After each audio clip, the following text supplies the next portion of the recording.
The Suns will look to bounce back when the series shifts back to Phoenix on Tuesday, knotted at 2-2. JJ, I'll start with you. How much of these losses are on Chris Paul specifically? A lot of them are, but basketball obviously is a team sport. You go to game 3, the 7 turnovers, game 4, in foul trouble the whole time. I had a real problem with his 5th foul.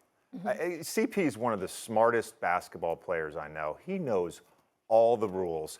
And that move where he ran in front of Jalen Brunson and then fell down, he has done that throughout his career. He'll get the ball after a rebound, he'll find a big, he'll run in front of the big and fall over and get the foul. The problem is they changed that rule, and now it's an offensive foul, and CP knows that. So in that moment, for him to make a decision like that, again, not to overkill the word befuddling, but it was befuddling, that moment. I actually would like to give Dallas some credit here.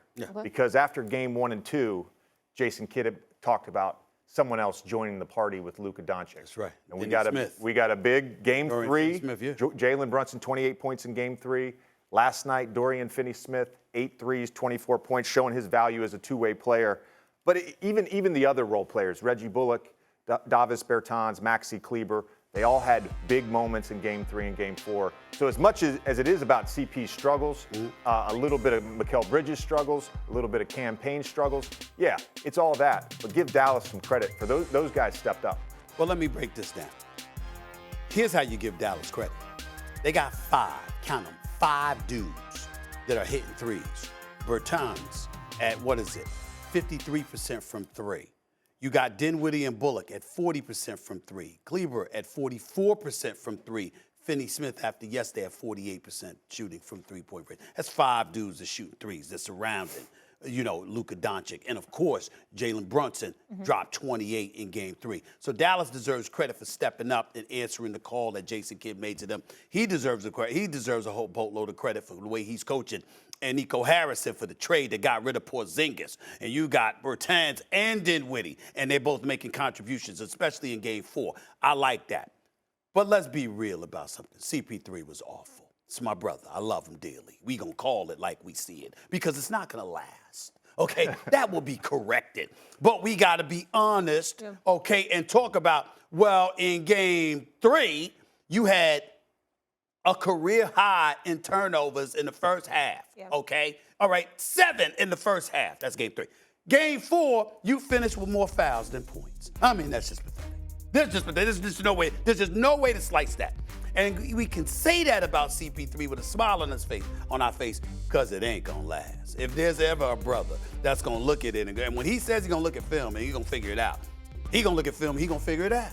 There's no reason to believe otherwise. And so you're talking about a situation where it's Monty Williams who defers a lot to CP3. CP3 knowing the mind that he has and the mind that Jason Kidd has. So you're basically having a point guard battle between a coach and a point guard on the floor. You're going to pay attention to all of that. But other cats on Phoenix have got to step up. And I'm going to call out Devin Booker here, even though he had 35 yesterday. In this regard, you're that dude. First team All-NBA, MVP candidate. There are moments where it has to be, give me the damn ball. You don't think it was that yesterday? And I think he tried. And I think to some degree listen, they got the ball. Don't get me wrong. There were times when they blitzed him a little bit, got the ball out of his hands. I'm just simply saying that when we see, because I think that Booker has that potential to be talked about as one of the all-time greats, the way we talk about some others. I think moments like that, you have to find a way to take the hell over and match bucket for bucket if you have to. It's not his fault. It's not a negative. I'm just saying that Devin Booker has that potential. And I think that, we're going to have to see that because, again, Dallas is no joke. They're no joke. You don't think it was more, though, that the fact they just couldn't get a stop and Dorian Finney-Smith just went crazy? No, I agree. No, of course it is. Of course I saw that. It's like Bertans hit 4 straight threes in the first half. You look at, like, Mikal Bridges, CP, DeAndre Ayton. They were all fantastic against the Pelicans. In this series, across the board, their numbers are all down. Right. I didn't mention Devin Booker. To me, he's doing his job. And I just want to... I didn't say he wasn't doing his job, though. I'm just talking about... Okay. I know what you're saying. I know what you're saying. Right. But I think if Devin Booker says, I'm going to go into Kobe mode, they're still not winning that game yesterday. Well, what I'm saying to you is this. They couldn't get a stop. But If you remember in Game 2, CP3 goes crazy. I mean, In the just fourth. goes You're talking ballistic. about in the fourth quarter. Yes, Yeah. when he went berserk.